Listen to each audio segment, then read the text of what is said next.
the Olympics. Once upon a time, I was a volleyballer. So I really take a lot of pride that volleyball is getting to the Olympics and to the world stage. Pongezi. Congratulations.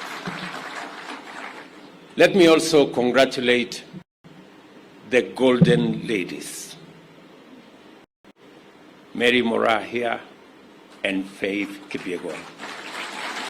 Wapige makofi yao warembo jameni. Congratulations Mary. Congratulations times 2 Faith. You ladies are a great asset for our country. You are the reason why Kenya is the best in Africa. And you are the reason why Kenya is number 5, together with your team. And all the others, our medalists from Budapest, can they stand up? Wasimame jameni. Tuwapige makofi. Congratulations, good people. You have done us very proud. And you have our goodwill and support.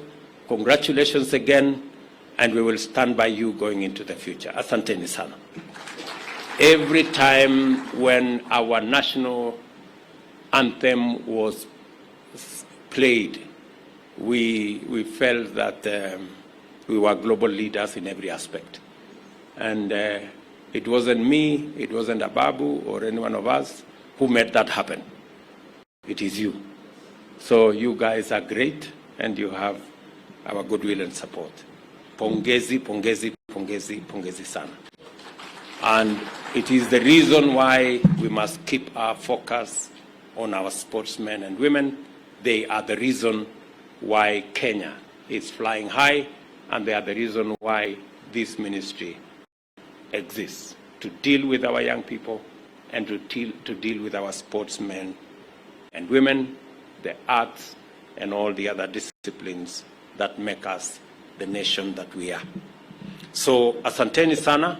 It is now my pleasure to declare Talanta Plaza officially commissioned as the headquarters of the Ministry of Youth Affairs, the Arts and Sports. Thank you very much, and God bless you. Itaomba tuketi sote na nimuombe Mheshimiwa Rais kwa heshima aweze kutulia kwenye jukwaa.